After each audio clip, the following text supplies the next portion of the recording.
What's up guys, Keenan here, your #1 Spider-Man PS5 fan. Today we have another Marvel Spider-Man 2 related video for you. We're going to be talking about DLC stories that I would like to see in Marvel Spider-Man 2. In my opinion, DLC stories serve best as an expansion to the main story, or maybe a smaller scale side story that wouldn't necessarily fit within the narrative of the main campaign. It's a chance to explore other characters that typically wouldn't have a large role within a main story of a game. With that being said, some of the items on my wishlist are going to have nothing to do with the main story of Spider-Man 2, and then there are some that may directly tie into the main story. But before I hop into my list, be sure to subscribe and keep up with all of my Spider-Man PS5 content. It's the only thing I talk about on this channel, and if that sounds good to you, this may be the channel for you. With that being said, let's swing on into my DLC wishlist for Spider-Man 2. So first up on my DLC wishlist is a story centered around Morbius the Living Vampire. It's my belief that Morbius was set up in the first game.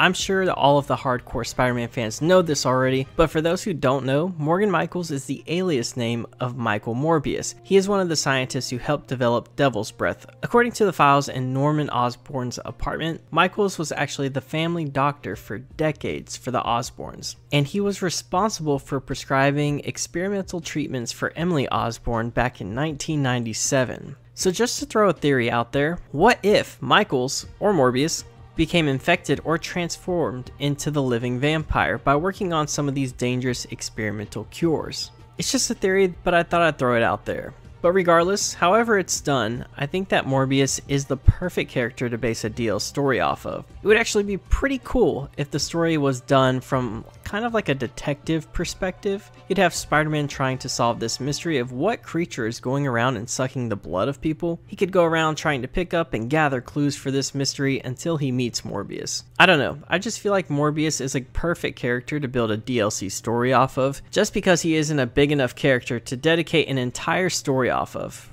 I'm looking at you, Sony. But he is a good enough character for a small scale DLC story. Next up on my wishlist is the continuation of Yuri's storyline. For those who are unfamiliar with Yuri, she actually becomes the vigilante known as Wraith. This was actually set up pretty well in the City That Never Sleeps DLC. While Yuri does have faith in the justice system, she does lose a little bit of faith in it when she sees that the law doesn't work for some people like Hammerhead. If you played the City That Never Sleeps DLC, you would know that Yuri actually became more angry and full of vengeance after one of her men were killed by a gang member in relation to Hammerhead. Yuri then tried to kill Hammerhead but was stopped and placed on leave from her job. This is essentially her origin story on how she becomes known as the vigilante Wraith. If Insomniac were to make a DLC on this storyline, it would likely be a continuation of the story we got in the first DLC. The continuation of this story would make a ton of sense. While I wasn't super into the story, I do still want to see where it goes in the future. So the next DLC idea I have is a bit of a stretch, and I must admit I don't think it's likely to happen, but let's have some fun with this. I'd like to see a Venom DLC.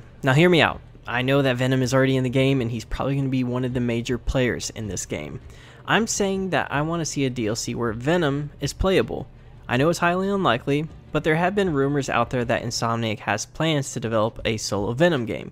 If the rumors are true, this would be a good step into transitioning into a game like that. Maybe it could be used as an opportunity to possibly tease Carnage. I don't know. I won't spend too much time on this one because, like I said, it's a bit of a long shot, but I thought it'd be fun to throw it out there. Alright, next up on my DLC wishlist is the Lizard. If you guys haven't checked out my map changes wishlist video, I highly encourage you to do so, but in that video I mentioned how I would love for the playable map to be opened up and include subways and possibly the sewers.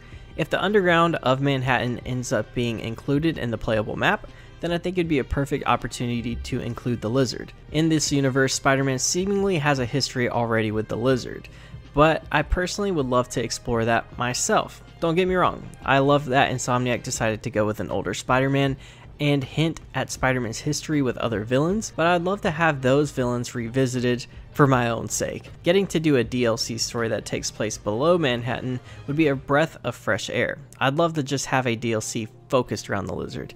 He's actually one of my favorite characters, if you don't know that already. So that's going to conclude my DLC wishlist. If there are any other potential DLC stories that you would like to see, let us all know in the comments section. Also, I'd love to talk more Spider-Man with you guys, so follow me on Twitter and Instagram. You can find the links to both of those in the description below. But that's going to do it for this video, and until next time, I'll see you guys later.